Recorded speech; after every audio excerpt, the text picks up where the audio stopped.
यार इसमें होने क्या वाला है मेरे को तो कुछ पता नहीं है, थोड़ा सरप्राइज है। अपने सर को भी पता कुछ किसी को पता कुछ नहीं है, नहीं है। सिर्फ गगन भैया को पता है।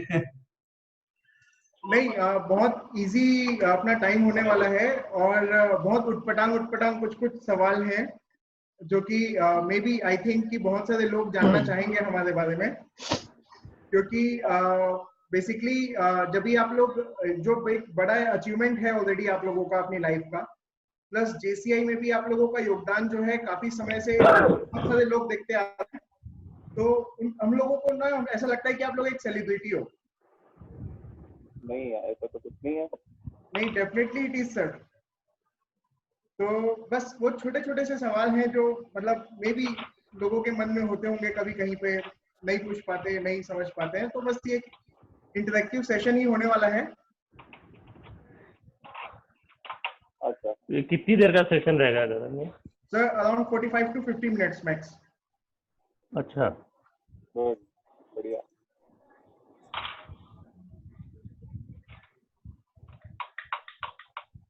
हमारे बीच संस्कार के president Sagar Jain sir available हैं। सर स्वागत है आपका। Good morning sir. Good morning Sagar. ये ललित जी कौन है, उनसे परिचय नहीं हुआ। ललित भैया अपने आईटीसी के ट्रेनर हैं। आईटीसी के ट्रेनर है, अच्छा अच्छा, वेलकम सर। वेलकम भैया। सागर दिख रहा है मेरे को।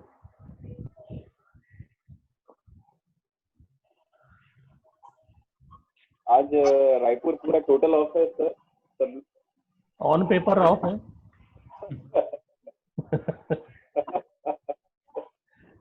एक्चुअली हम लोगों को यहाँ राजनांदगांव में बोला है कि भैया गुमास्ता के हिसाब से चलना है, तो जैसे हमारे यहाँ क्या थर्सडे ऑफ रहता है।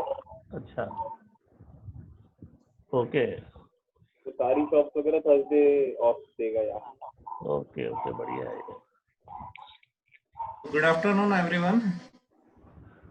Good afternoon sir.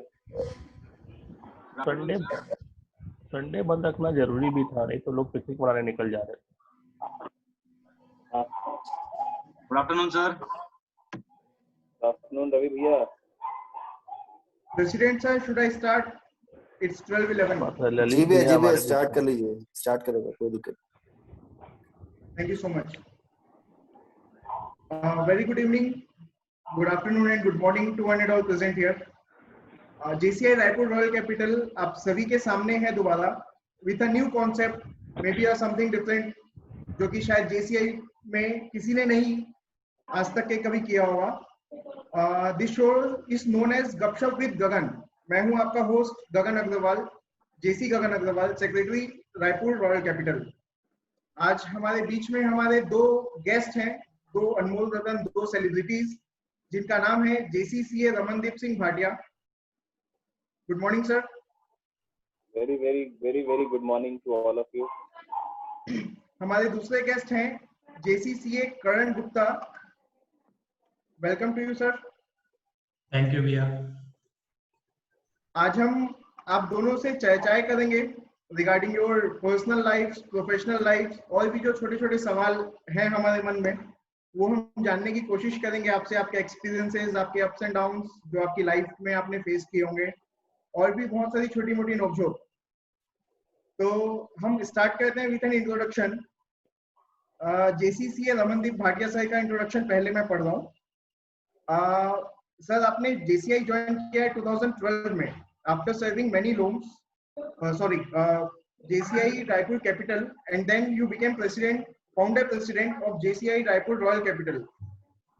You are advisory member of seniors of chapter, and you also have qualified chartered accountant in year 2010, and you have been practicing in Raipur since then in the field of indirect tax and project finance.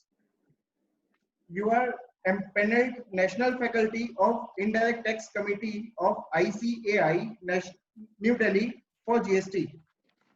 You are a visiting faculty of National Academy of Customs, Indirect Tax and Narcotics, Raipur, for training of CGST department. You have spoken in more than hundreds of forums on GST training, seminar, workshops across India. You have written various articles which are published in journals, books, newspapers, and reputed websites like Taxman, TaxGuru, etc. You have authored an article on GST on export of goods and services which has viewership of more than 1 lakh. You have been invited by Doordarshan, MPCG for panel discussion on GST. You have been felicitated with prestigious awards of Kamal Patra in the year 2019. You became zone trainer of JCI in the year 2016 at Mahabaleshwar, in which you were awarded as outstanding participant among 30 trainers from across the region. You are a very often blood donor.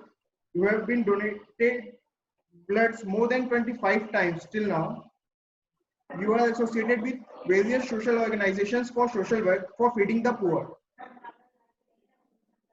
You are a sports loving person and has passion for running and have completed 3 half marathons till now. This was a very small introduction of JCCA Ramandeep Bhatia sir. ठीक है, इसमें और भी बहुत सारी चीजें आने को हैं अभी. This was very more than enough. Thank you, Gagan, for such a nice welcome. Now it's time for Karan Gupta sir's introduction. JCCA Karan Gupta is a chartered accountant by profession.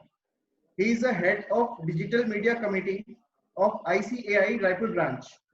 He is also a consultant at Bappa Digital Business Solutions. His motto is "Creation is my passion."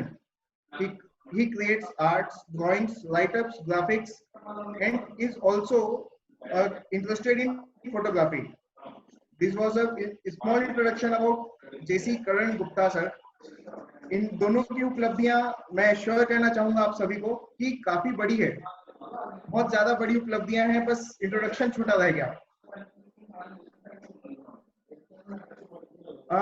Raman sir, हम आपसे जानना चाहेंगे कि how was your childhood और आपकी जो studies और जो स्कूल लाइफ थी वो कैसी थी? अच्छा, ओके. मैं एक बहुत ही साधारण और मीडियम क्लास स्कूल से पढ़ा हूँ और थ्रू आउट मेरी स्टडीज 15 साल एक ही स्कूल से हुई है. मैंने बीच में कोई स्कूल चेंज नहीं किया.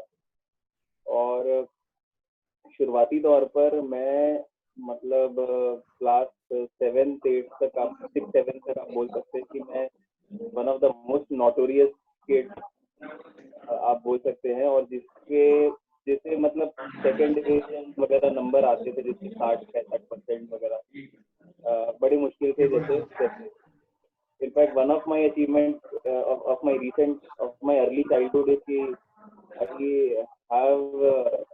I used to be involved in every kind of fight with all the people, and in fact एक बार मैंने स्कूल पे एक बच्चे के साथ मारपीट करते हुए अपने फेलो फ्रेंड के साथ उसका हाथ भी तोड़ दिया था.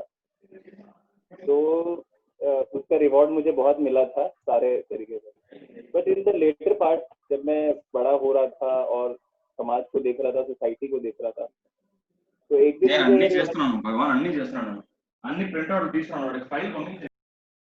एक दिन मुझे ये रियलाइज हुआ कि यार ऐसा होता है कि शायद सोसाइटी में शायद जो लोग पढ़ते हैं, पढ़ाई करते हैं, उनके लिए थोड़ा सा लोगों को रेस्पेक्ट अलग रहता है, और जो मुझ जैसे हैं शायद जो मस्ती करते रहते हैं, मारपीट करते रहते हैं, और उन सब लोगों के लिए शायद कम रहता है. तो अचानक से रियलाइजेशन हुआ, और एक मेरे टीचर थे और मेरे रिश्ते में मेरे बड़े भैया भी थे, उनसे डिस्कशन की और मैंने पढ़ाई करने के तरीके को अपने सुधारा. और सडनली ऐसा हुआ कि मैं एक साल स्कूल में आखिरी 5 या 10 में आने वाला बंदा टॉप 5 में आ गया एक बार अचानक से. और वैसे मेरी जर्नी स्टार्ट हुई, और फिर मैंने इम्प्रूवमेंट करता गया. और मुझे ऐसा मेरे लाइफ में सबसे बेस्ट स्कूल लाइफ में मेरा बेस्ट अचीवमेंट ये रहा कि क्लास 12th में मुझे best student of the school का अवार्ड मिला था.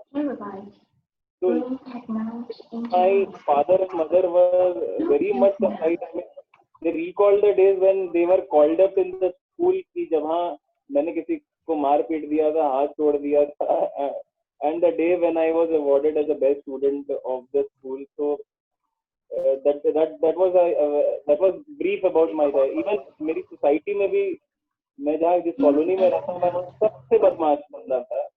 तो मतलब आधे लोग तो ये सरप्राइज में थे जब मैं सीए बन भी गया तो ये लोग मतलब आधे लोग ये सोचते थे कि कैसे हो सकता है यार ये बंदा कैसे बन सकता है ये इतना बदमाश बंदा था ये वहाँ का.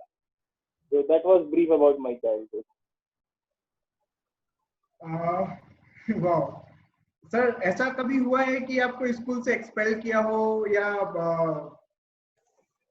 हाँ मतलब एक्सेल तो नहीं हुआ पर मैंने आपको बताया वो एक इंसिडेंट जो एक ब्रीफ मेरे बचपन में हुआ था जहाँ मैंने एक फाइट में इन्वॉल्व होकर एक बंदे का हाथ तोड़ दिया था. और पर एक घटना जो मेरे काफी सीनियर एज में हुई जब मैं काफी सुधरने वाली स्थिति में आ गया था. तो एक बार एक नए फैकल्टी आए थे हमारे इंग्लिश के और हमारी क्लास कॉमर्स की क्लास थी 11th-12th में. तो सब जानते हैं आप बहुत सारे लोगों को पढ़ने में कोई इंटरेस्ट नहीं होता. तो मैं पढ़ रहा था बाकी बहुत सारे लोग मस्ती कर रहे थे और वो फैकल्टी भी नए थे. तो मैंने एक उनसे बहुत जेन्युइन सा प्रश्न पूछा जिसपे वो शिक्षक बहुत ही एनॉयड बैठे हुए थे, इरिटेटेड थे ऑलरेडी. और उन्होंने आके मुझे एक जोर से तमाचा मार दिया क्वेश्चन पूछने पे केवल.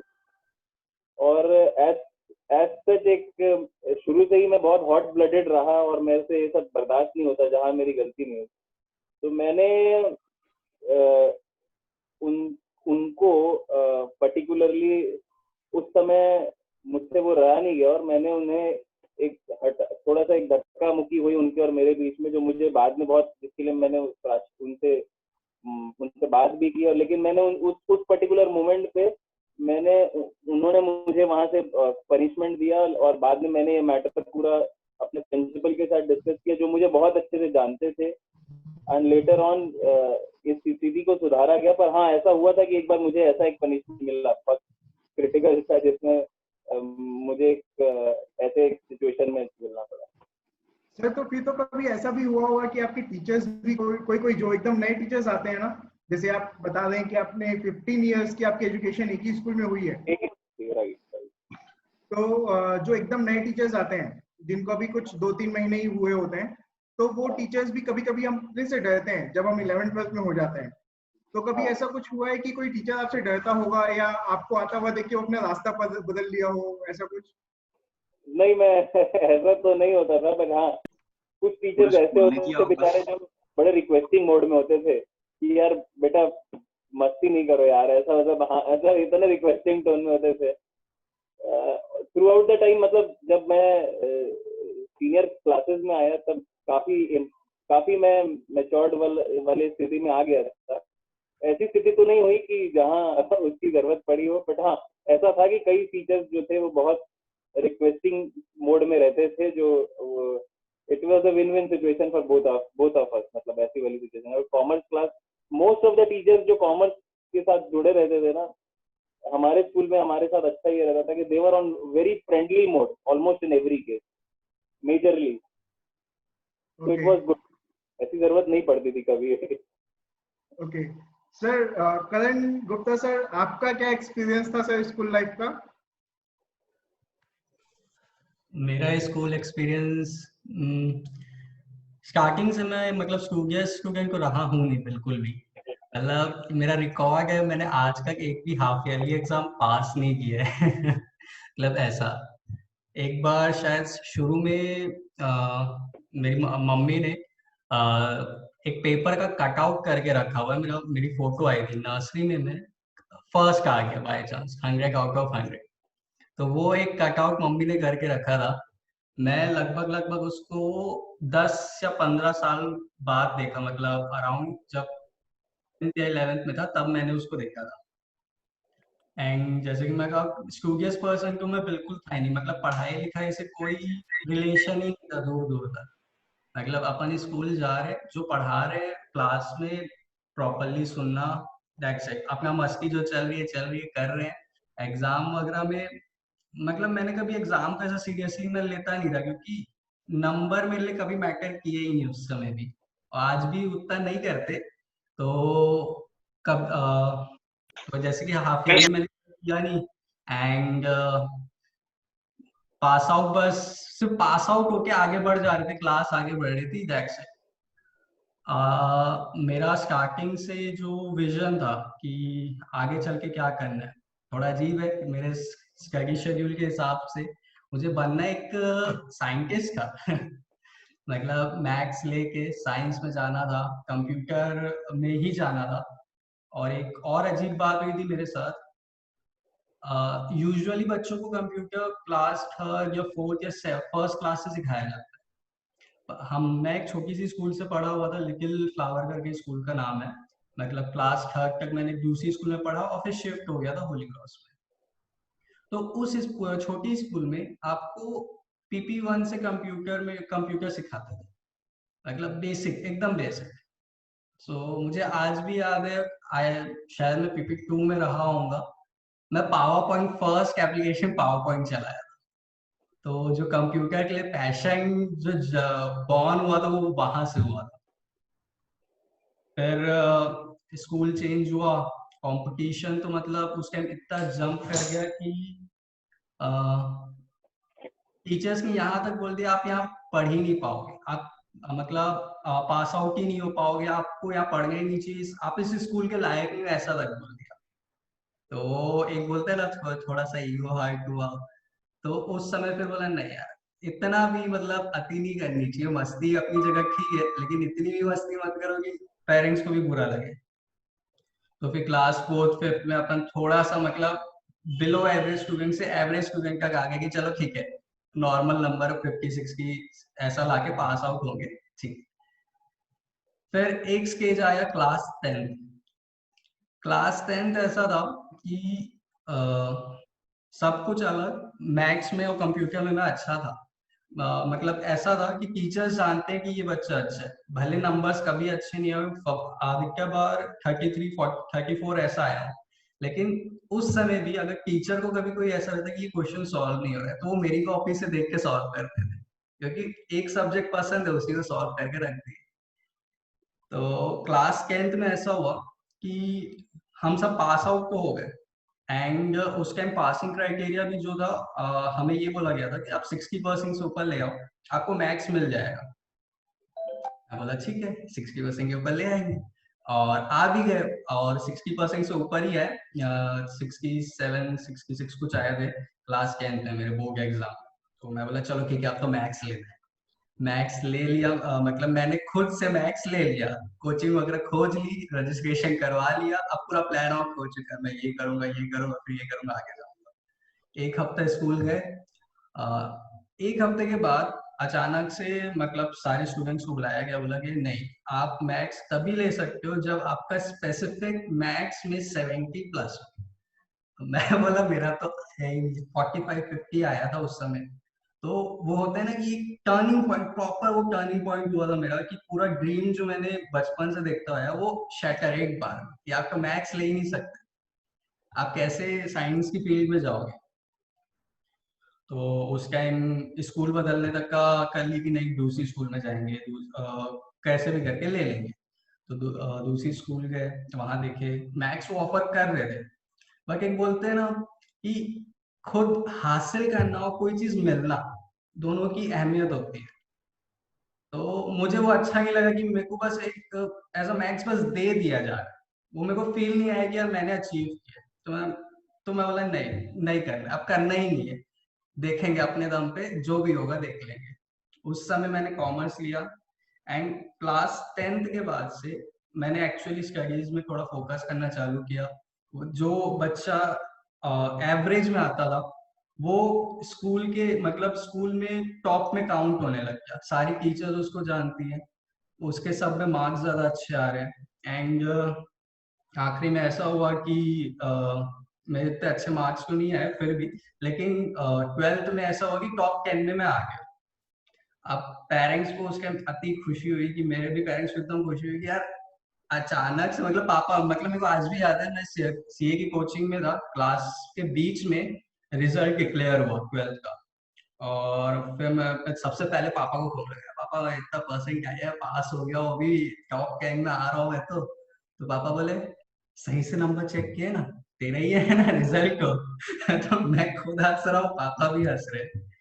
एंड अब जैसे आप सब जानते हैं सीए हूँ मैं, सीए बनने की जर्नी तो मेरी इतनी अप्स एंड डाउन के साथ थी।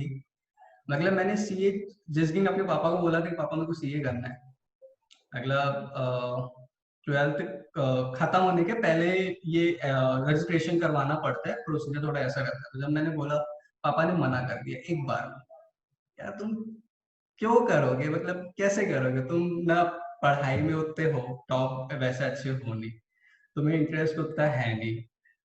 तो मैं बोला ठीक है, नहीं करता, शायद नहीं कर पाऊंगा, एक्सेप्ट कर लिया। फिर कुछ महीने बाद अचानक से खुद ही पापा बोले क्या करना है तेरे को? बोला पापा सीए तो मना कर दिया, तो बाकी एमबीए कर लेंगे और अपना बिजनेस तो है ही। तो पापा बोले नहीं, ऐसा तो मैं थोड़ी मना किया, तो देख लेते को जो करना है। और फिर एक मिसअंडरस्टैंडिंग की वजह से मुझे ठीक से पता नहीं था कि सीए का फॉर्म जमा कब करना रहता है, कैसे करना है, मुझे डेट्स पता नहीं थी। तो मैंने पता किया तो मुझे ऐसा गलत इंफॉर्मेशन मिली कि आपको फॉर्म विद इन 2 डेज जमा करना है। मतलब आज मेरे को पता चला परसों तक आपका फॉर्म जमा हो जाना चाहिए, तो डिसीजन मेकिंग करना सोचने का टाइम नहीं था। तड़फड़ मैंने फॉर्म फिल किया, जमा किया, मेरा रजिस्ट्रेशन हो गया, और वो मिसअंडरस्टैंडिंग की वजह से मैं फॉर्म में सीए में एनरोल हो गया बाय चांस। अब वहां से जो सीए की जर्नी शुरू हुई, सीपीटी का फर्स्ट अटेम्प्ट में क्लियर हो गया, घर वाले भी एकदम खुश हो गए। अब और सब चीज ऐसा भी, अब ऐसा नहीं हो रहा था कि ये पुश के साथ निकल रहे, सब चीज में डिस्टिंक्शन के साथ आ रहा हूँ, तो ये लग रहा था हाँ लड़का कुछ तो कर रहा है, कुछ आप पढ़ने लग गया, आप कुछ चेक कर ले। फिर आईपीसीसी भी बोथ ग्रुप एक बार में निकल गया, सीए फाइनल थोड़ा रुक के आखिरी में वो भी निकल गया। और आज अब जैसे जानते हैं कि बीइंग सीए मैं अपने पैशन को वापस फॉलो करने जा रहा हूँ। जो मुझे कंप्यूटर में इंटरेस्ट था, मुझे जो सॉफ्टवेयर में इंटरेस्ट था, क्रिएशन में, मैं वापस उस पर एंटर कर रहा हूँ। स्कूल फेज बहुत कुछ सिखाया है, मतलब आज कई सारी चीजें जो मैं सोचता हूँ या जो माइंडसेट बना है, वो शायद छोटे में ही वो एक एक जो सेटबैक्स थे वो उन्होंने ही बनाए थे। जैसे एक शायद सिमिलर इंसिडेंट हो गया रमनदीप सर से। जैसे सर ने किसी का हाथ तोड़ दिया था, मैंने एक फाइट में क्लास 2 की बात है, एक लड़के का कान काट दिया था पेंसिल से। और उस टाइम मतलब ऐसा होता था कि यार अगर कोई लड़ा तो भाई आप तो या तो उसको मारो अच्छे से, या तो फिर कोई मतलब नहीं ना, अगर लड़ रहे तो अच्छे से लड़ो ना, आखिर में जीत अपनी होनी चाहिए। ये भी बात थी कि मेरे पेरेंट्स को स्कूल प्रिंसिपल और मतलब आया दीदी वगैरह सब ऐसा जानते थे कि कोई कुछ बोलता भी नहीं था, तो मेरे को तो एक्सपेल करने के लिए बोल दिया गया था। लेकिन आप मानेंगे नहीं, जो आया दीदी होती है, जो दीदी हम लोग को संभालती लेके जाती है, उन्होंने मेरे को बचाया था। वो मेरे को लेके गए आधे रास्ते में, बोले कि करण अगली बार से ऐसा मत करना, और उन्होंने प्रिंसिपल को जाके बोल दिया कि नहीं नहीं वो गलती से बच्चा गिर गया था और उसके कारण ऐसा लगा। तो मतलब मेरे को आया दीदी ने मेरे को उस समय एक्सपेल होने से बचा लिया था। तो ऐसे ही अप्स एंड डाउन्स के साथ। हाँ, How did you remember this? Aya saved you. Aya Didi saved you. क्योंकि ये इंसिडेंस बहुत आप देखिए ना, मैंने किसी का कान काट दिया है वैसे लड़ाई में, और वो मेरे को ना अब जैसे हम लोग उस टाइम छोटे हुआ करते थे और स्कूल हमारा काफी वैसा बड़ा था। Someone reminded you at later stage of your life, or you recall it? नहीं, I remember it. So great. क्योंकि वो मेरे को पूरा ऐसा कॉरिडोर से लेते हुए हमारा कॉरिडोर थोड़ा बड़ा रहता था और कैंपस के बाहर होता था प्रिंसिपल का ऑफिस, तो वो ऐसा आया दीदी को ही लेके जाना पड़ता था अपने। तो वो मेरे को आधे रास्ते में ही, मतलब एक जगह जहाँ पे टीचर्स लोग भी वो उस रास्ते में ऐसा देख नहीं सकते ना कि पूरा रास्ता वॉच आउट कर नहीं सकता कोई, तो वो आधे रास्ते से लेके गए और मेरे को टर्न करके वापस भेज दिया। Great. सर जैसे कि रायपुर रॉयल कैपिटल जानता है कि करण भैया काफी सीरियस हैं और डेडिकेटेड हैं टुवर्ड्स हिज वर्क। ठीक है, तो हम ये जानना चाहेंगे कि सर क्लास बंक्स आपने कितने बार किए होंगे, कितने बार आपको टीसी का वार्निंग मिला होगा स्कूल में, और प्रिंसिपल मैम को आपका नाम याद था या नहीं? प्रिंसिपल मैम या सर जो भी रहे होंगे, ठीक है, उनको आपका नाम याद था या नहीं? बंक मैंने अटेम्प्ट 4-5 किया है, मारा एक ही बार है। पकड़ा गया था हर बार, मतलब पकड़ा गया इन द सेंस एक बार तो गेट के सामने ही ऑटो वाले ने छोड़ दिया, तो बंक कहाँ से मारा, वैसा हो गया था। तो एक बार बस बंक मारा है। और टीसी का नोटिस तो नहीं मिला, बॉन्ड का नोटिस मिला था कि आप अगली बार तुम कुछ किए तो बॉन्ड भरवाएंगे। तो प्रिंसिपल को नाम नहीं, ऐसा नाम ध्यान नहीं था, बाय फेस भले जानते। मतलब कभी ऐसा कुछ काम नहीं कर पाए जिससे प्रिंसिपल तक को आपका नाम याद हो जाए? दूसरे रीजन से हो गया, मतलब आखिरी आखिरी में स्कूल। हाँ It can be either reasons, whether it's a हाँ good or हाँ, वो वैसा तो याद था। ओके। चूंकि आपका पैशन कंप्यूटर्स का है, तो मैं आपसे पूछना चाहूंगा कि अगर आपको किसी एक पर्सन का कंप्यूटर हैक करने की अपॉर्चुनिटी मिलती है, तो आप किसका कंप्यूटर हैक करना चाहेंगे और उसमें से आप किस तरह का डेटा, मे बी आप कोई फाइनेंशियल ट्रांजैक्शन करें या उसका कुछ नॉलेज या क्या लेना चाहेंगे आप उसके सिस्टम से? अगर किसी का कंप्यूटर हैक करने मिले तो एक ही पर्सन का मिलने वाला है। देखिए यहाँ पे फिर दो चीजें, एक नॉलेज और एक पावर। अगर अपन पावर की बात करें तो सीधा सीधा गूगल का जो मेन सर्वर है आप उसको हैक कीजिए। सेकंड, या फिर जो यूएस का जो सेंट्रल हब है जहाँ से इंटरनेट स्टार्ट हुआ था, उनका मेन सुपर कंप्यूटर हैक कर लीजिए, आपने पूरी दुनिया के सिस्टम हैक किया ऑलरेडी फिर बात। और इंफॉर्मेशन वाइज मेन वही है, नॉलेज एंड पावर के लिए। ओके, रमन सर मैं आपसे पूछना चाहूंगा कि आपने अब तक सबसे स्ट्रेंजेस्ट कॉम्प्लीमेंट किनको दिया है और वो कॉम्प्लीमेंट क्या था? Strangest compliment? Strangest complement.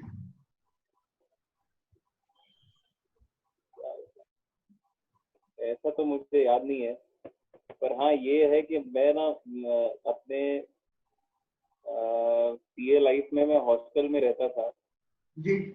और हॉस्टल में मेरा लोगों का अलग अलग नाम रखना और अलग अलग तरीके से बुलाना फेमस था तब। और कुछ नाम ऐसे हैं कि जो मैं स्क्रीन पे बोल भी नहीं सकता।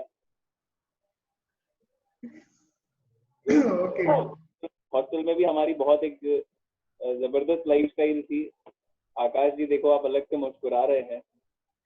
एक बार इनको हमने इतना पीटा था, इनके बर्थडे आने वाला, इनको याद आ जाएगा कि इनको हमने पेन किलर खिला के सुलाया था। सर ऐसे ही कुछ मैंने आपकी भी फोटोज कुछ देखी है, शायद मेरे को ऐसा ध्यान आ रहा है कि आपके हॉस्टल में मतलब लाइक 3 या 4 कुछ पेन किलर्स आपको खिलाई गई थी फिर बाद में। अब जैसे आप दोगे वैसा आपको मिलेगा भी, वो बात तो है।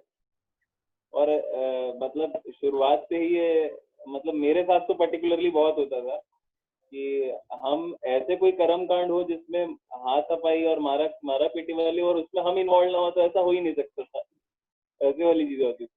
मतलब आपका हॉस्टल हो, आपका कॉलेज हो, आपका दोस्त हो या आपके दोस्त का दोस्त हो या आपके दोस्त की बहन हो, आप उसमें इन्वॉल्व हो गई, हो गया कुछ भी हो जाए। पर लेटर ऑन जब मैं सीए कर रहा था और 1-2 साल हो गए थे, तो धीरे धीरे वापस जैसे वो बोलते हैं ना कि वो हॉट ब्लडेड से थोड़ा एक रिस्पॉन्सिबिलिटी मैच्योरिटी का जब बाहर आता गया, तो ऐसा तो मैं नहीं बोलूंगा कि मैं बहुत कोल्ड ब्लडेड हो गया हूँ, बिल्कुल नहीं।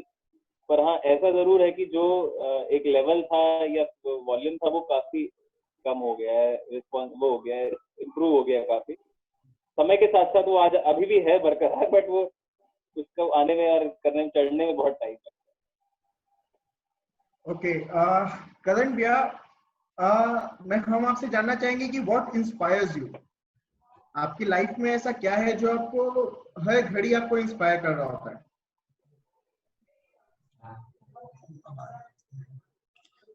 हाँ भैया, क्या जो मुझे हर घड़ी इंस्पायर करता है? इंस्पायर कर रहा होता है, यस।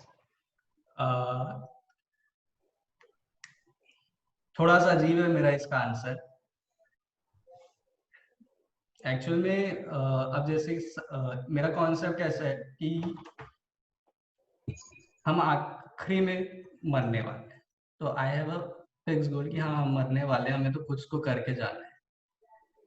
तो हर दिन ऐसा मेरा कॉन्सेप्ट है कि यार कुछ तो करो, कि आप एक वैल्यू जनरेट करो, कुछ भी वैल्यू जनरेट होनी चाहिए। मतलब एप्रिसिएशन नहीं, कोई कमेंट्स नहीं, कुछ नहीं, मतलब किसी के लिए भी किसी की तरह के कैसे भी वैल्यू जनरेट होनी चाहिए। आपने किसी का भला किया भले या फिर कोई ड्राइंग की, एक वैल्यू जनरेट हुई किसी के लिए, और कुछ मतलब किसी की मदद कर दी, किसी दोस्त कुछ मुसीबत में फंसे उसकी मदद कर दी।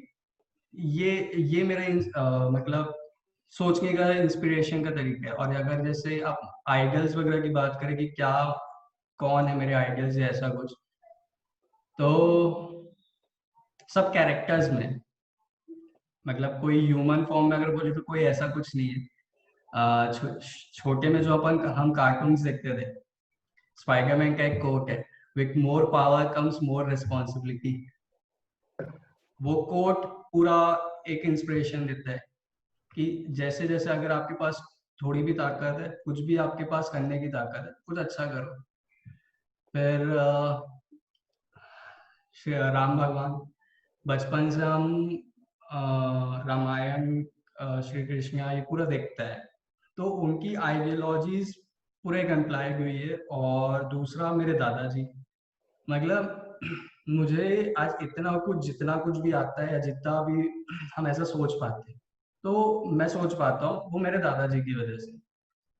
वो छोटे में ही हमको ऐसी ऐसी चीजें बताए हैं, सिखाए हैं कि सेल्फ इंस्पिरेशन कैसे ली जाए और कैसे आगे बढ़ते जाए। तो all thanks to him. Raman sir, हम आपका विजन और मिशन जानना चाहेंगे लाइफ का।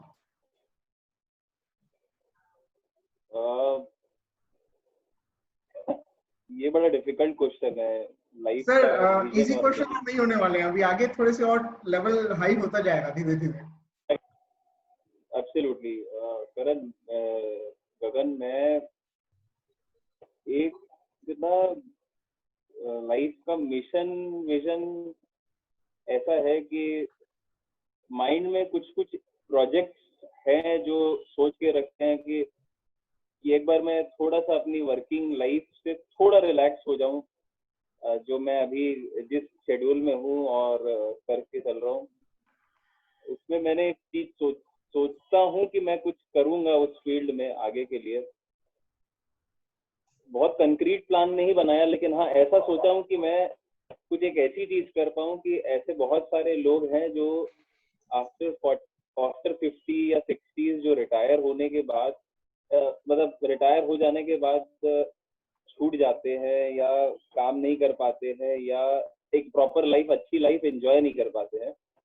मैं चाहता था कि एक ऐसी संस्था रहे या एक ऐसे लोग रहे, ऐसा एक बनाया जाए जिसमें आफ्टर 60 भी लोग आपस में संगठित होकर रह सके, एक दूसरे की हेल्प कर सके, टेक केयर कर सके, उनको किसी भी तरीके के मीन्स की किसी के ऊपर डिपेंडेंस ना हो, और आपस में साथ मिलके रह सके। ऐसा ऐसा एक कुछ एक ऑर्गेनाइज्ड वे में करने का विचार है, पर अभी ये बहुत कंक्रीट नहीं बना है। ऐसा मैं चाहता हूँ, ये मेरा है। प्रोफेशनली ऐसा बहुत कंक्रीट भी नहीं कुछ सोचा है मैंने। बस ये है कि आप बोल सकते हैं कि जैसे जैसे राह आ रही है सामने, अपन चलते जा रहे हैं एक विजन के साथ कि हाँ एक कंक्रीट सोच के साथ कि जो भी करना है अच्छे से करना है, टू दी बेस्ट करना है, बेस्ट ऑफ अवर एफर्ट करते जाना है। बाकी जो रिजल्ट, जो आउटकम्स आते जाएंगे उसे एक्सेप्ट करते जाएंगे और आगे बढ़ते जाएंगे। ओके हमारे कुछ कुछ पार्टिसिपेंट्स हैं जिनका कहना है कि भैया मिर्च मसाले वाले सवाल और थोड़े फनी लेवल पे जो जाना है इस सेशन को, लेकिन उन सवालों पे अभी 2-3 सवालों का और ब्रेक है, उसके बाद फिर हम उन सवालों पे जरूर आएंगे। वो सारे रेडी है। आप दोनों से मेरा क्वेश्चन है, क्योंकि हम एक दूसरे को, मे बी रमन सर कदम भी आपको जानते होंगे पहले से, आई डोंट नो, ठीक है, लेकिन हमारा एक कॉमन प्लेटफॉर्म है जेसीआई रायपुर रॉयल कैपिटल। तो ये मेरा कॉमन क्वेश्चन है आप दोनों से, जिसके आंसर हमको चाहिए होंगे कि जेसीआई का क्या रोल रहा है आपकी लाइफ में, ठीक है, जेसीआई को लेके मतलब क्या चेंजेस, क्या कैसा अपन सोचते हैं कि कैसे होना चाहिए। Raman sir please. जेसीआई को गगन अगर एक्सप्लेन करने जाऊंगा तो मैं बहुत डीप, बहुत टाइम ले लूंगा, पर मैं फिर भी ब्रीफली आपको बताता हूँ कि मैंने जेसीआई से मैंने क्या पाया। जैसे ना जेसीआई, हर आदमी ना किसी संस्था से जुड़ता है ना, सबसे पहले उसका एक सेल्फिश मोटिव रहता है। मेरा भी सेल्फिश मोटिव था कि मैं रायपुर शहर में नया था, मैंने राजनांदगांव का था, नागपुर में 7 साल स्पेंड किए, तो मैंने सोचा कि मैं अगर रायपुर में प्रैक्टिस ही करना चाहता हूँ तो सबसे पहले मुझे लोगों से मिलना जानना जरूरी है, और ताकि लोग मुझे जान पाए तो मेरी कैपेबिलिटीज जान पाएंगे, अदरवाइज मैं क्या हूँ कैसे पता चलेगा किसी को। तो इस पर्पज के साथ मैंने बहुत सेल्फिश ऑब्जेक्टिव के साथ इस संस्था को ज्वाइन किया था। और पर जैसे जैसे मैंने देखा कि लोग कितने सेल्फलेसली होकर भी लोगों के लिए काम करते हैं, मैंने देखा कि लोग अच्छी सेवाएं करते हैं, कई लोग ब्लड डोनेट करते हैं, लोगों की मदद करते हैं। द मोस्ट इम्पोर्टेंट थिंग जो जेसीआई का एक बहुत बड़ा अच्छा ऑब्जेक्टिव लगता है कि लोगों को इस काबिल बना दो कि वो किसी से मदद मांगने की जरूरत ही ना पड़े। आमतौर पर हम उसकी मदद करते रहो, उससे अच्छा है कि हम उसे एक ऐसा काबिल इंसान बना दे, या स्किल्स इसमें इतनी डेवलप कर दे, या किसी भी तरीके से किसी को मोटिवेट कर दे। तो जेसीआई में ये चीज सबसे बहुत अच्छी लगी मुझे, खुद को बहुत अंदर से मोटिवेशन मिला, मैंने बहुत सारे ऐसे अच्छे लोगों से मिला और चीजें सीखने को मिली, बोलने की कला सीखी, लोगों को देखकर कैसे अपने आप को एक्सप्रेस करना सीखा, आगे आकर लोगों से बातचीत करना सीखा। मैं पहले काफी रिजर्व हुआ करता था, क्लास 12 तक मैंने आपको बताया, कॉलेज की लाइफ तक या सीए स्टूडेंट की लाइफ तक मैं बहुत कभी ऐसी कोई पब्लिक स्पीकिंग में इन्वॉल्व नहीं रहा कभी भी। और आप सोच सकते हो कि आज मैं महीने में 2-3 अच्छे बड़े लेवल के सेमिनार कॉन्फ्रेंस में बोल लेता हूँ। ये मेरा अचीवमेंट डिस्क्राइब करती है जेसीआई के साथ एसोसिएट होकर। आई इसी शॉर्ट समरी को मैं चाहता हूँ कि आप मेरा फीडबैक समझे जेसीआई के लिए। Definitely sir. कलन भैया। भैया सबसे बड़ी चीज जो मुझे जेसीआई से मिली है, फैमिली, आप रिश्ते बोल लीजिए। यहाँ पे जितने मेंबर्स है, मतलब एक बॉन्ड बन चुका है, एक कनेक्शन बन चुका है। जेसीआई जब ज्वाइन किया था तब ऐसा कोई स्पेसिफिक ऑब्जेक्टिव नहीं था कि ये करना है, ऐसा करना है, ऐसा करना है, बस कुछ करना है। एक था मोटिव कि कुछ कुछ तो करना है, कुछ तो देखे तो ज्वाइन करके कि क्या क्या कर सकते हैं हम। तो लेकिन ओवरऑल आज जब मैं सोचता हूँ कि मुझे सबसे ज्यादा मिला क्या है, तो मुझे इतने सारे गाइड्स मिले, या फिर इतने सारे मेंटोर्स मिले, और सबसे मैं मतलब आज भी किसी को भी कभी भी फोन लगा, हेल्प करने के लिए हमेशा तैयार। मतलब फ्रेंड से भी बढ़ के है, भाई से भी बढ़ के है, ऐसा रिलेशन बन चुका है। मतलब एक काइंड ऑफ फैमिली है, मतलब वर्ड्स कम है लेकिन एक छोटा सा वर्ड रिलेशंस बन चुके हैं, यही पूरा समराइज कर देते हैं। ग्रेट। अगर आपको जेसीआई में सॉरी रमन सर से क्वेश्चन था मेरा कि सर जैसे मैं एक पेस्टिसाइड लाइन और कॉर्पोरेट गिफ्टिंग पे हूँ, तो मेरा विजन है कि जो बाकी लोग कुछ कुछ कहते हैं तो मैं उसको चेंज करूँ या कुछ रिवॉल्यूशन लेके आऊँ। वैसे ही बीइंग अ सीए, आप लोगों की प्रैक्टिस में या जो भी आप लोगों का टेक्निकल पार्ट होता है उसमें आप क्या चेंजेस लाना पसंद करेंगे, या क्या चेंजेस चाहते हैं कि वो आए, कि लाइक क्लाइंट से फीस कम चार्ज करें या टैक्स को एलिमिनेट कर लें, या क्या? मतलब मैं अपने प्रोफेशनल लाइफ में उसे इम्प्लीमेंट करने की बात कर रहे हैं? नहीं, वो जो प्रॉपर जो सीए लोगों का जो पूरा एक प्रोफेशन है, हाँ, उस पूरी प्रैक्टिस में ही क्या चेंज होना चाहिए आपके हिसाब से? फाइन फाइन, मैं समझ गया आपका क्वेश्चन। पहली बात पता है आपको क्या है गगन, कि there is evil on all the business and all the profession. कुछ ना कुछ इविल है हर बिजनेस और प्रोफेशन में। मैं ऐसा नहीं कहूंगा कि हमारे प्रोफेशन में सारी चीजें सही चलती है, सारी चीजें गलत चलती है। मेरा जो ऑब्जेक्टिव हमेशा से ही अपनी प्रैक्टिस और अपने प्रोफेशन में ये रहा है कि हम अपने क्लाइंट्स को एक बेटर सर्विसेज प्रोवाइड करें और उन्हें एजुकेट करें कि क्या उनके लिए जरूरी और क्या अच्छा है। फर्दर एक जो ट्रेडिशनली आपको मैं बताना चाहूंगा कि जो सीए लोगों का जॉब होता है ना, टैक्स कंसल्टेंट्स का, और जो सीए होते हैं, वो एक थैंकलेस जॉब है। क्या होता है पता है आपको, कि इससे लोगों को ये लगता है कि यार ये लोग कराते क्या है, बिकॉज हम लोगों को जो हम पैसा कमाते हैं उससे टैक्स पटवा देते हैं, तो हमारे यहाँ से आउटफ्लो हो जाता है, हमको पैसे चुकाने पड़ते हैं। I mean nobody likes to go in front of a chartered accountant. लोग पसंद नहीं करते, उनको बड़े बड़े नोटिस आ जाते हैं तो उनको आना पड़ता है हमारे पास। और मतलब जैसे जैसे डॉक्टर्स हो गए and everything like the same thing. तो इस माइंडसेट को बहुत अच्छे से एजुकेट कर चेंज करना एक बड़ा टास्क है। कई बार मैंने ये भी देखा है कि लोग एक कंसल्टेंट और एडवोकेट्स और चार्टर्ड अकाउंटेंट्स के बारे में एक ऐसी फीलिंग भी रखते हैं कि यार कि ये हमें केस में फंसाएंगे या उलझाएंगे। ऐसी सिचुएशन भी माइंड में रहती है। मेरे प्रैक्टिस ऑफ एरिया में मैंने हमेशा से ये कोशिश की है कि मैं एज फार एज ट्रांसपेरेंट रहूं और एज फार एज क्लाइंट की मदद कर सकूं। I have never compromised any side of my client. कभी भी किसी ऑफिसर के साथ या कभी भी मैंने अपने क्लाइंट के लिए आर्ग्यू किया या फाइट की है तो मैंने कहीं पर भी कॉम्प्रोमाइज नहीं किया, और I have strongly represented each and all the point. जब भी मैं किसी अथॉरिटी के सामने रहता हूँ तो मैं बिल्कुल भी हेजिटेट होकर फाइट नहीं करता। यानी इनफैक्ट एक आध इंसिडेंट ऐसे हो चुके हैं जो डिपार्टमेंट के लोग आज भी याद करते हैं। एक बार एक ऑफिसर ने बहुत डिसरिस्पेक्टफुली मेरे क्लाइंट और हम लोगों को ट्रीट किया था, और मैंने ये देखा है कि बहुत सारे सीए और टैक्स कंसल्टेंट ना जब डिपार्टमेंट जाते हैं, गवर्नमेंट डिपार्टमेंट, तो उनके लोगों के साथ इतने रिलैक्स और इतने नरम और ऐसे हाथ जोड़ के डील करते हैं कि जिसकी कोई हद नहीं है। आई स्ट्रांगली ऑब्जेक्ट दिस, और मैं इसी बिहेवियर को चेंज करना चाहता हूँ कि it has to be a win win situation. We are the partners of nation building, और हम लोग ऐसे रहने चाहिए कि हम लोग लॉ की लैंग्वेज में बात करें आपस में। आप रिस्पेक्टफुल होंगे तो हम भी सेम एट द सेम। मैंने उस ऑफिसर को इतनी जोर से चिल्लाया था ना कि आसपास के 5 सुपरिटेंडेंट वापस इस केबिन में आ गए थे, और हुआ क्या है वो डिस्कस करने बैठ गए थे।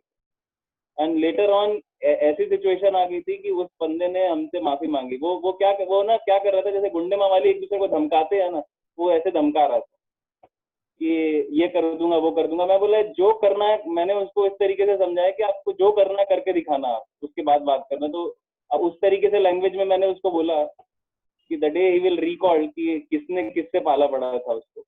और मैं यही प्रैक्टिस फॉलो करता हूँ। मैं कभी भी अपना सेल्फ रिस्पेक्ट किसी भी डिपार्टमेंटल ऑफिसर के सामने नहीं खोता। That is a one big change मैं प्रैक्टिस में अपने लिए लेकर आता हूँ, और अपने क्लाइंट को बहुत स्ट्रांगली रिप्रेजेंट करता हूँ हर जगह। Okay, now moving towards the funny part of this session. Sir Raman sir, हम आपसे जानना चाहेंगे कि स्कूल लाइफ में आपका किस टीचर के ऊपर क्रश था? ये बड़ा डिफिकल्ट क्वेश्चन है। Naturally, That has to be female. Of course. I mean, in our time, ये तो ऐसा तो नहीं होता था कि वो फीमेल ही होती थी। हाँ, अभी ऐसा होने लग गया है कि वो मेल भी हो सकते हैं।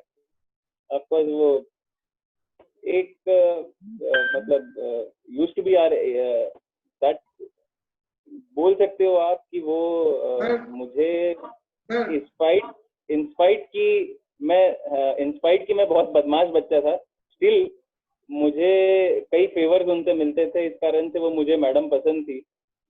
तो आप उनको कंसिडर कर सकते, that used to be my English teacher.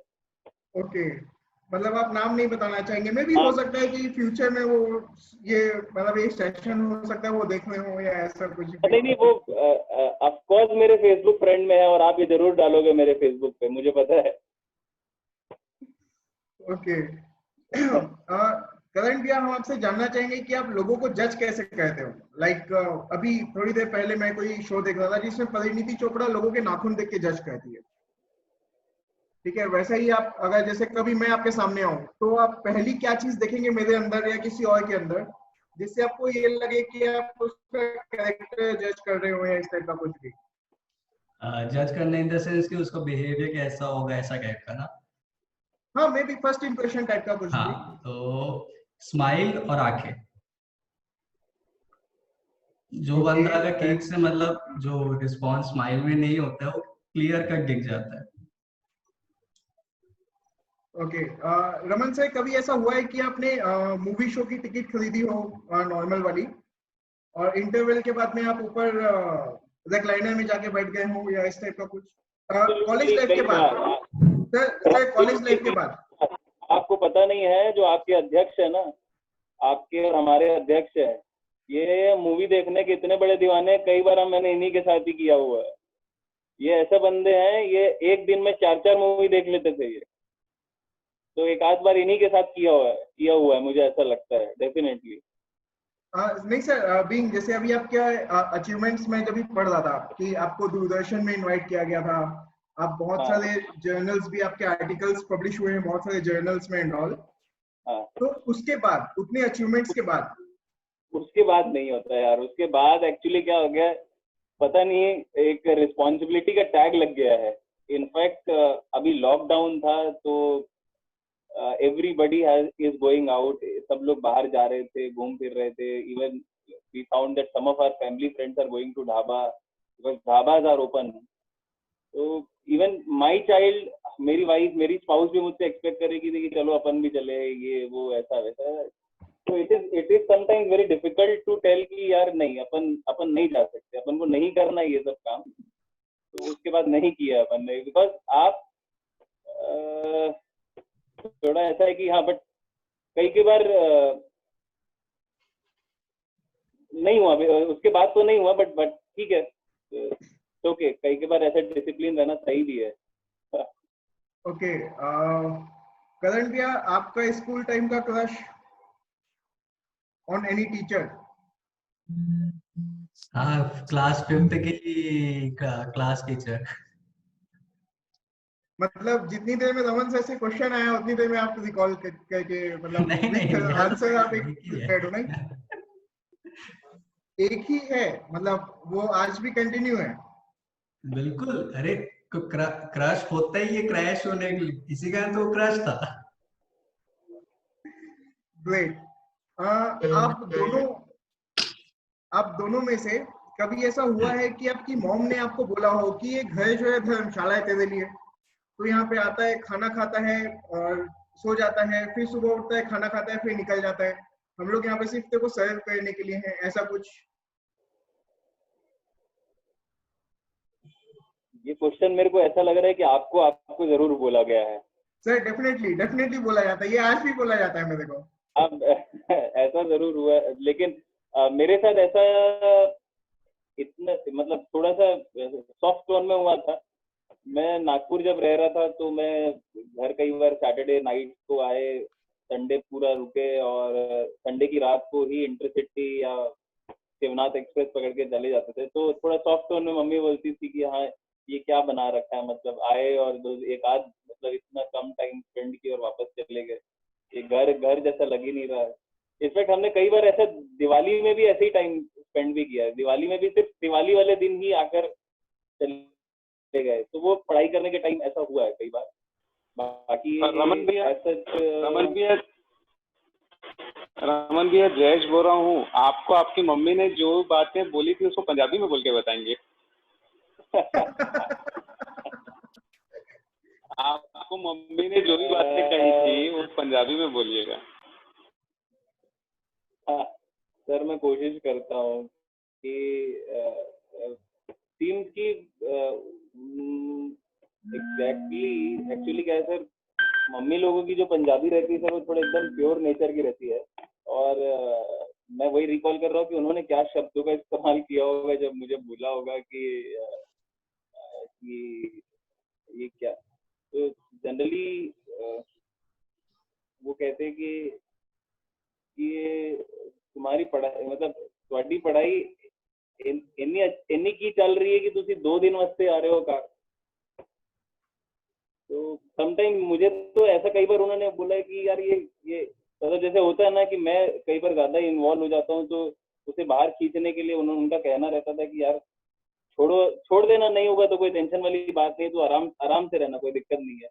ऐसा भी मेरे को कई बार मेरी मॉम ने बोला है कि नहीं, क्योंकि मैं कई बार ज्यादा इन्वॉल्व हो जाता है बंदा पढ़ाई में, तो ऐसा भी सुनने को मिलता था मॉम से मेरी।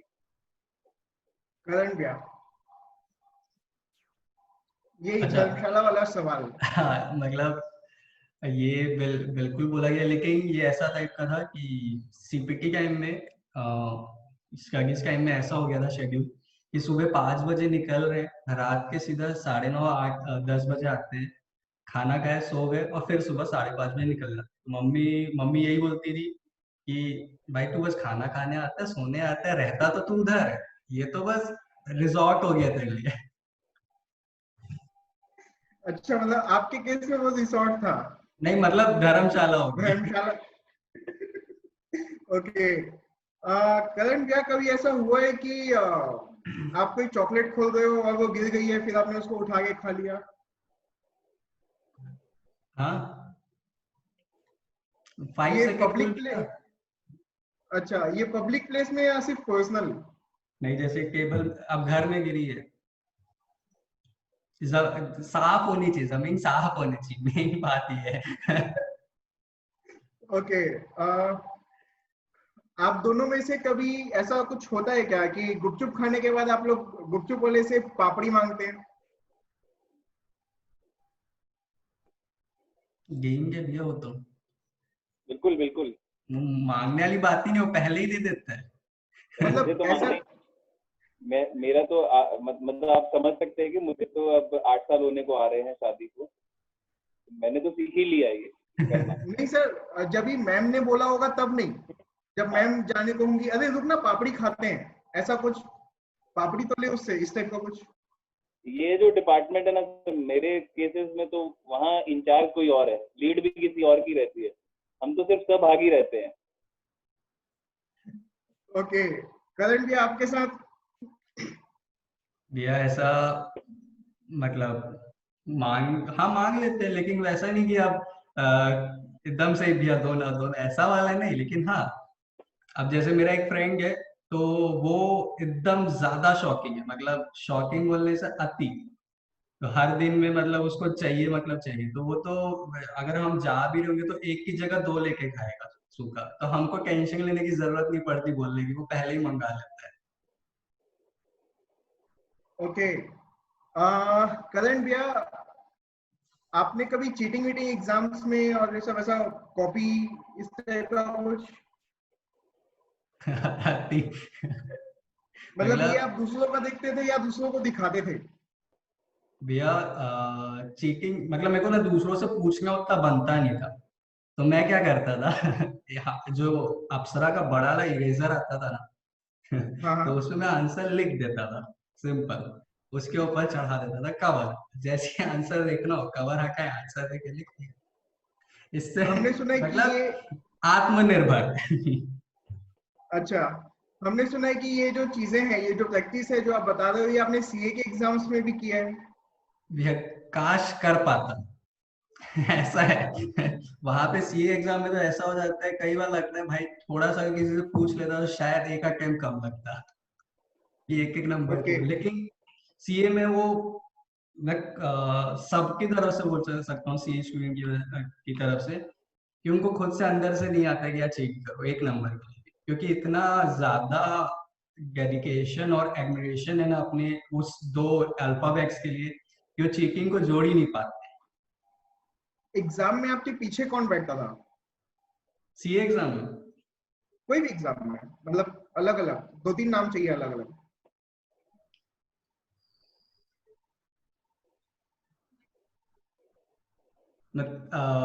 मैं पूरे गिना सकता हूँ जितने आज तक बैठे हैं। बताएं प्लीज। कुणाल, निखिल, कृतिका। एक मिनट, हाँ जब भी कृतिका मैम बैठी होंगी आपके पीछे, हाँ। तो ऐसा कुछ हुआ है कि यार आपको उनका ध्यान रखना है एंड मतलब वो आपके भरोसे आई हैं, इस टाइप का कुछ? नहीं नहीं, ऐसा नहीं। वो टॉपर थी। अच्छा, ओके, आगे। बस। अच्छा, रमन सर, जैसे कि आप अपने स्कूल लाइफ या कॉलेज लाइफ में नाम रखने के लिए जाने जाते थे, तो वात्सल्य सर को आप क्या नाम देंगे? ये कहीं कैसा भी हो सकता है, कोई इलेक्ट्रॉनिक का नाम, कोई मूवी का नाम, कुछ भी रैंडम। मैं उनको नेताजी बोलूंगा, ज्यादा अच्छा रहेगा। निशान सर? निशान सर को बड़े भैया बोलूंगा। आकाश भैया? आकाश को मैं कभी भी कुछ भी नाम से बोल लेता हूँ, कभी नहीं, मामा, कभी चाचा, कभी कुछ। Okay. Prerna Agarwal? Prerna, Prerna to the point. Okay. Sheetal Upadhyay, Vama की प्रेसिडेंट मैम? शीतल जी से मेरा इंटरेक्शन बहुत कम है, बट वो जिम में बहुत एक्टिव रहती है, जिम और फिटनेस वगैरह में, तो मुझे लगता है उन्हीं से रिलेटेड मुझे उनको कुछ नाम देना चाहिए, क्योंकि जब मैं उनके बारे में सुनता हूँ तो ये इमेज मेरी उनके लिए आती है कि वो एक फिट पर्सनालिटी है जो हमेशा अपने आप को फिट, फाइन और वो सब चीजें देखना, अपने आप को रखना चाहती है। करण भैया? आगे। करण भैया के लिए? Karan engineered CA, engineered CA. Okay. Karan भैया, आपको अगर नाम देना हो आकाश भैया को, तो आप क्या नाम देंगे? सच बोलो तो भैया, एक्चुअल में भैया ही बेस्ट सुटेबल है मेरी तरफ से। यार भैया थोड़ा फंकी सा जवाब चाहिए यार भैया, और फिर क्या वैसा एकदम। मालिक। ओके। वात्सल्य sir? Dedicated, dedicated and hard working है वो। और अगर नाम के उससे तो भक्त, देशभक्त। ओके। मोनू भैया?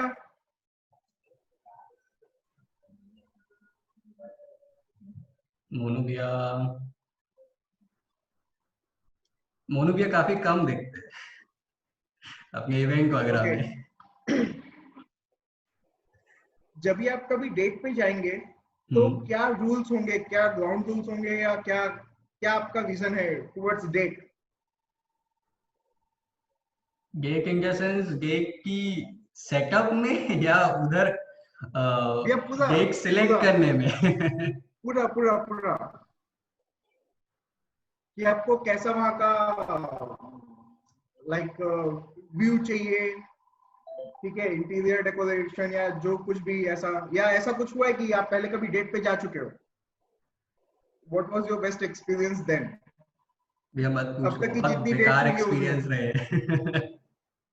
भैया, हम जानना चाहेंगे प्लीज।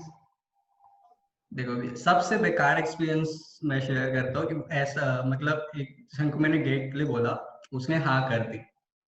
अब उसने हाँ बोल दी। अब उस टाइम कोरोना का ये स्टार्टिंग फेज, नहीं नहीं उसके पहले ही था ये।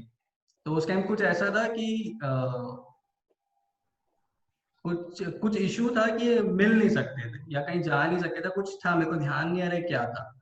तो उसने कहा कि बाद में मतलब एक दो दिन बाद तो ये ऐसा करके टलते गया। और मैं भी, अब हमारा शेड्यूल भी बिजी थोड़ा रहता ही है, तो वो एक दो दिन ऐसे करते टलते गया। तो फिर मैं लगभग लगभग 15 दिन हो गए इस चीज को हुए हुए। तो फिर मैंने पूछा जाना है कि नहीं जाना है।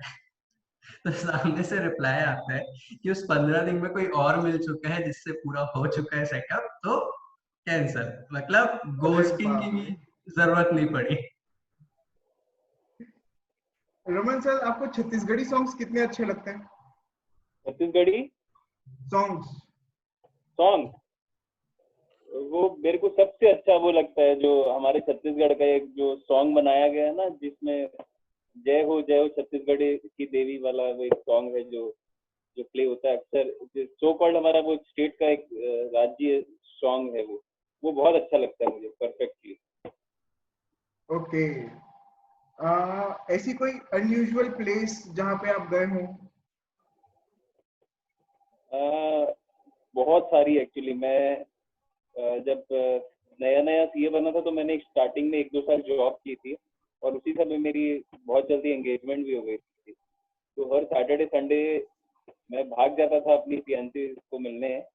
तो हम लोग ऐसी ऐसी प्लेसेस डिस्कवर कर कर मिलते थे कि जो मतलब कभी सोचा भी नहीं थे कि कहीं यहाँ बैठेंगे या मिलेंगे, ऐसा करके बहुत सारी ऐसी एक्सप्लोर की है। स्पेशली मैं नेचर लवर हूँ, तो ऐसी सिचुएशन मिल जाती थी कहीं कहीं ना कहीं।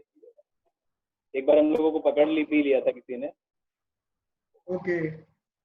आप दोनों की लाइफ में ऐसा कुछ, ऐसा कोई इंसिडेंट या ऐसा कोई सीन जो आपको ऐसा लगता हो इन अ फनी वे कि आप लोगों को नहीं देखना चाहिए था?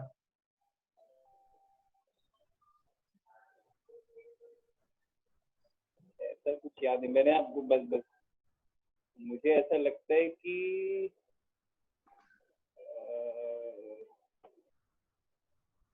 ऐसा याद नहीं आ रहा है कुछ ऐसा पर्टिकुलरली। बट मैं आपको वो बता रहा था कि एक बार हम लोग अपनी शादी से कुछ समय पहले ही किसी एक मंदिर में मिले थे, और मंदिर के बाहर हम लोग कार में बैठे हुए थे और बैठ के बातें कर रहे थे। 1 आध घंटा हो गया था, 2 घंटा हो गया था, तो एक पुजारी जी आकर हम लोगों को इतना कड़ा कोटा सुनाया कि बोले तुम लोग मंदिर ये सब करने आते हो, ये होता है, ये होता है, ये होता है, ये होता है। तो दैट डे कि हम लोग को ऐसा लगा कि अरे यार ये तो बहुत बड़ा पाप है जो हमने कर दिया जीवन में। तो ऐसा लगता है कि हाँ, अगर ऐसा ही था तो हम वहाँ मंदिर के पार्किंग में नहीं रहना ज्यादा अच्छा रहेगा। करण भी आपके साथ ऐसा कुछ? नहीं भी ऐसा कुछ तो नहीं है।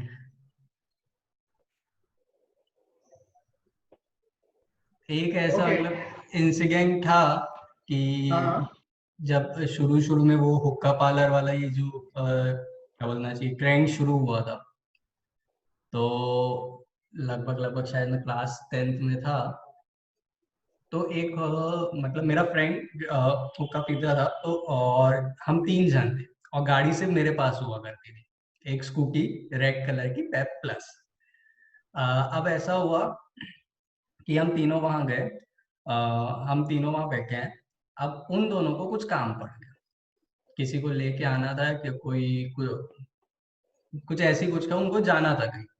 तो मैं बोला ठीक है गाड़ी ले जाओ। वो गाड़ी लेके गए, लगभग लगभग वो 3 से 4 घंटे बाद आए और मैं वहां बैठा हूँ खाली। तो वो एक ऐसा इंसिडेंट है कि मतलब नहीं होना चाहिए जैसा टाइप का। जो अभी अभी आपने अपनी डेट के बारे में बताया कि डेट का आपका ऐसा एक्सपीरियंस था, तो अभी जब अगर अंकल को पता चलेगा, अगर ये रिकॉर्डिंग सेशन या जो भी देखेंगे वो, तो क्या रिएक्शन आप उनका एक्सपेक्ट कर रहे हो, या उनको ऑलरेडी पता है ये चीज?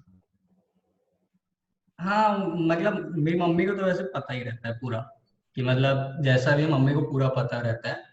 और पापा भी हंसेंगे वो तो उल्टा और तो ऐसा कोई वैसा रिएक्शन नहीं होता है। बोलेंगे अरे तो उसमें मम्मी से भी कोई सजेशन मिलता है कि ऐसा करना या ऐसा मत करना, इस टाइप का नहीं कुछ? नहीं उतना भी नहीं है। ओके। रमन सर, आपके कितने अफेयर्स या कितनी लव लाइफ या कितनी मैम के बारे में घर में पता चला होगा या आपने बताया होगा? हो बस यही हम थोड़ा मार खा गए, ऐसा लगता है लाइफ में। एक्चुअली मैं स्कूल में जब था तब तो ऐसा कुछ हुआ नहीं। बट हाँ, मेरी जो स्कूल में एक अच्छी 2-3 फ्रेंड्स थी फीमेल फ्रेंड, उनसे मुझे पता चला था कि एक आध लड़की है जो मुझे पसंद करती है, पर मैं जानता था, लेकिन मैंने कभी उसे अप्रोच नहीं किया और मैं हमेशा दूर भागता था। स्कूल में तो बिल्कुल नहीं दूर भागता था कि यार ये not a cup of cake for me, ऐसा था। और स्कूल के बाद फिर कॉलेज में आ गए, कॉलेज के बाद सीए लाइफ में आ गए, तो भी बहुत ज्यादा ऐसा कुछ सीन बना नहीं। ऐसा होता था कि हाँ कोई पसंद दिख रहा है, समझ आ रहा है, अच्छा है, पर ऑनेस्टली थोड़ा सा फोकस भी एक जगह था कि लाइफ में ये अचीव करना जरूरी है। थोड़ी सी ऐसी भी स्थिति थी कि घर में बहुत पेनफुली तरीके से हमें पढ़ाया जा रहा था, ऐसा भी था, तो उस पर भी फोकस थे। जब एक बार सीए बन गए तो ये चाह रहे थे कि हाँ अब बिल्कुल आराम से है, अब ये सब कुछ किया जा सकता है। पर एट दैट टाइम ऑल्सो भी ऐसा हुआ कि घर पे ऐसा लगा कि जल्दी शादी हो जानी चाहिए, कुछ ऐसी नीड भी थी, तो फिर वो भी बहुत जल्दी हो गया, तो ऐसा कुछ बहुत अच्छे से कुछ भी नहीं हो पाया। Okay, proceeding towards the closure, सवाल तो अभी भी आप लोगों से बहुत सारे हैं। मे बी ऐसा कोई मौका पड़े कि आपको हम दोबारा इनवाइट करें हमारे इस शो में, हमारे इस आगे की किसी एपिसोड में।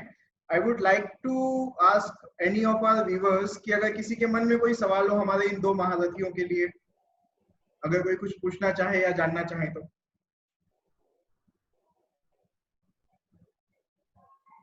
रमन भाई, आपने कोर्टशिप पीरियड और शादी के बीच में कितने बार आप देवरी गए थे या फिर अलग से भाभी से मिले थे? मतलब अगर ये तो मैं मतलब गिन भी नहीं सकता है, बता भी नहीं सकता, इतने बार मैं गया था। और मेरे को ऐसा लगता भी नहीं कि इसका 10% भी मेरे या उसके घर में पता होगा, 10 या 20% भी। सबसे इंटरेस्टिंग बात। और आकाश इसलिए मुस्कुरा रहा है, आपको ये नहीं पता, क्योंकि ये मेरे साथ उस समय फ्लैट शेयर करता था रायपुर में।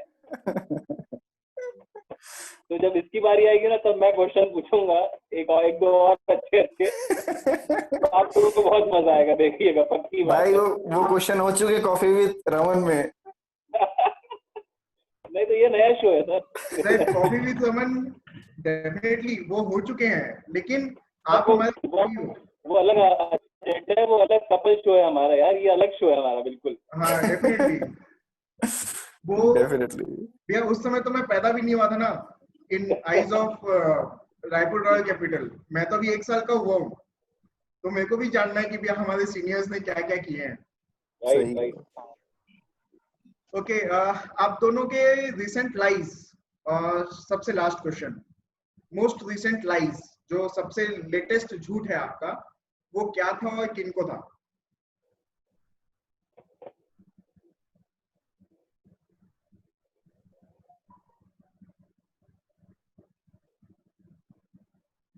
एकदम रिसेंट आज सुबह, मतलब कल रात को एक फ्रेंड ने पूछा थी तबीयत ठीक है, मैंने बोला हाँ ठीक है, एकदम सिंपल। सर आपका? मैं सोच रहा हूँ यार लास्ट कब हुआ और किस मैटर पे हुआ। जो याद है वो बता दीजिए, जो बहुत सुंदर सा एकदम फनी सा झूठ आपने बोला होगा।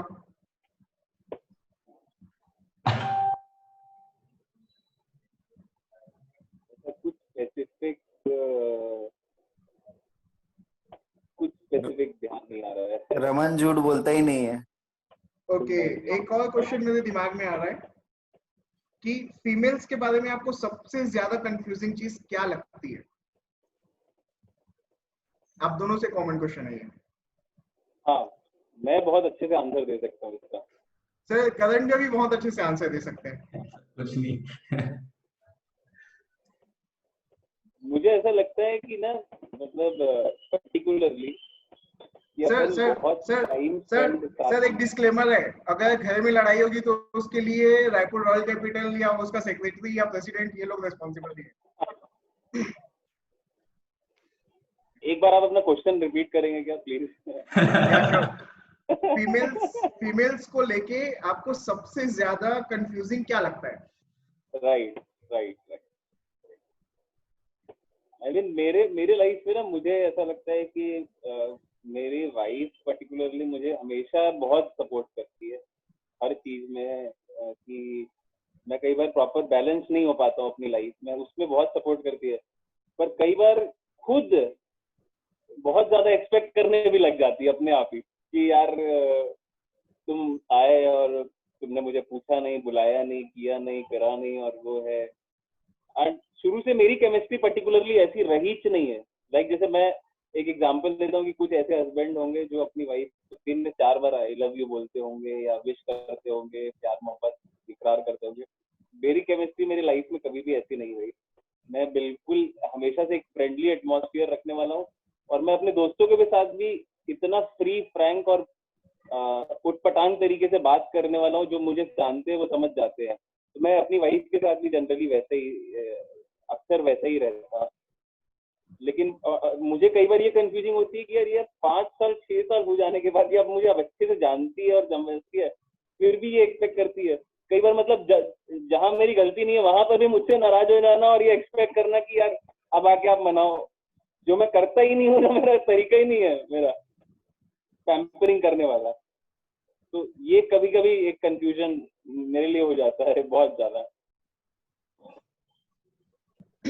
करण भैया, ऑल्दो आपका एक्सपीरियंस रमन सर के मुकाबले काफी कम है, लेकिन फिर भी मैं ये आशा करता हूँ कि किसी तरीके से ऐसा होगा कि वो उनको टक्कर दे पाता होगा।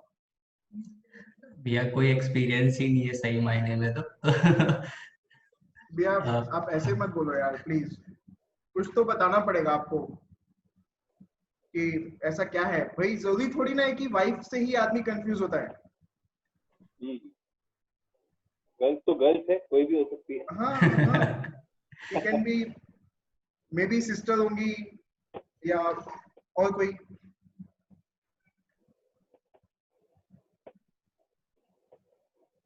यही एक कंफ्यूजन रहता है कि आखिर चाहती क्या है।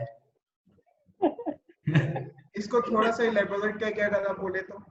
मेरे को तो ऐसा लगता है कि आधे मैरिड मैन पर्सन ये इस शब्द का सहारा ले सकते हैं यार। को आकाश थम्स अप दे रहा है। Sir out of the box जाके एक बार प्रेसिडेंट से भी पूछ लेते हैं। नहीं सर, अभी प्लेटफॉर्म रमन जी का है और करण जी का है। No questions to others. Sir देखिए, आप अपने आप को ये बचाने की नाकाम कोशिश कर रहे हैं आकाश भैया। आप आज नहीं तो कल आप कटघरे पे आएंगे ही, ठीक है। आपको ये जवाब तो देना पड़ेगा। और आप सोच लो कि आपके टाइम पे मतलब ये जो टॉपिक्स है ना, मैं गुपचुप नहीं पूछने वाला हूँ। फिर वो तो मैं और रमन से तो हम लोग पहले प्रिपेयर करके आएंगे ना। ऐसा? हाँ यस यस। आकाश से ना धमतरी की फटाका चटनी के बारे में पूछेंगे। वो गगन बता पाएगा भैया, गगन अच्छे से, गगन वहां डेली खाता होगा। नहीं यार फटाका चटनी ऐसी चटनी है जो मतलब नाम ही काफी है उसका, और मतलब नाम से ही इंटरेस्टिंग है फटाका चटनी। जब हम बोलते हैं ना किसी को यार ये फटाका चटनी नहीं है क्या, तो वो पूछता है कि भैया ये क्या नाम है फटाका चटनी। मतलब कोई मीठी चटनी बोलता है, कोई तीखी चटनी बोलता है, फटाका चटनी क्या होती है। लेकिन जो खाता है ना वो बिल्कुल फैन होगा उसका। साथ में एक हाथ में जलेबी होना चाहिए उसके लिए। लेकिन नहीं सर, उतना तीखा नहीं होता, बट वो बहुत डिलीशियस होता है। मतलब आप ऐसे ही खा लेंगे तो भी आपको नहीं पता चलेगा। चलिए, आप लोगों से बात करके काफी मजा आ रहा है। मतलब समय कब 45 मिनट या 50 मिनट का टाइम बोला था मैंने चैप्टर इंचार्ज सर को, and it has been 1.15 hours around. So proceeding towards the closing of this episode, it was a very funny having you both here. और देखते हैं कि हम अपना नेक्स्ट जो एपिसोड है वो कब आ रहा होगा, उसकी भी जानकारी हम अपने व्यूवर्स को आगे प्रोवाइड कर लेंगे with digital platform. Thank you so much. Thank you so much sir. Gagan आप इससे पहले क्लोज करें, मैं यस सर प्लीज। शो के बारे में आपसे कहना चाहूंगा। Please please. जब आपने ये मुझे शो के बारे में बताया तो मैं बड़ा सरप्राइज था कि ये क्या होगा और कैसा रहेगा। और it was really wonderful on your side, जिसमें आज बहुत अच्छी बातें पुराने टाइम की याद आई और आप सबके साथ शेयर भी की। आप सब लोग जो यहाँ सुनने भी आए, मुझे बहुत ही मजा आया इस कंसेप्ट के, आपके इस मेहनत पे, इस कंसेप्ट पे, और आपने जिस तरीके से डिस्कशन किया है बहुत एंटरटेनिंग था और बहुत लाइफ की अच्छी अच्छी मेमोरीज रिकॉल हुई। ये बहुत अच्छा रहता है कि हमें जब हम आपस में एक दूसरे को इससे अच्छे से जानते हैं और एक दूसरे को अपना फैमिली का पार्ट मानते हैं R2C में, और ऐसे में अगर हमें उस पर्सन के आगे और पीछे के बारे में जब हमें पता चलता है, उसकी लाइफ की स्ट्रगल और उसके लाइफ के चैलेंजेस और उसके लाइफ के अचीवमेंट्स और उसकी लाइफ में जो और चीजें हैं, तो वो हमारे बॉन्ड को और स्ट्रॉन्ग करेगी और मजबूत करेगी, हमारे R2C की नींव और मजबूत करेगी।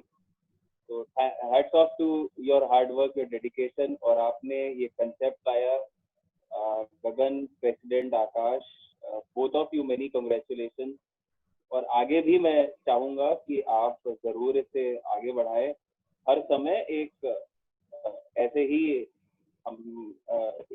ही दो लोगों को लेकर आप ये चर्चा करते रहे। मैं पूरी कोशिश करूंगा कि हर बार आपके साथ ज्वाइन हूं और आपके साथ इस पूरे गपशप का आनंद उठाऊं हमेशा की तरह, और सबको सुनने का मौका। Thank you Gagan, thank you president. Thank you so much sir for your inspiring words. Thank you so much. जब भी हम इस चीज को स्टार्ट कर रहे थे तो मैं खुद भी काफी नर्वस था, और ये जो कॉन्सेप्ट स्टार्ट हुआ मतलब with in a period of 2 days, और बाकी तो पूरा स्ट्रगल आकाश भी और करण भी जानते ही हैं। और इसको लेके बहुत कंफ्यूजन था करण भैया के दिमाग में भी कि कल रात को मतलब वो पूछ पड़े थे कि भैया है क्या ये चीज, बताओ तो सही, एटलीस्ट मेरे को बहुत डर लग रहा है आने में, ठीक है, क्या पता नहीं क्या क्या पूछोगे।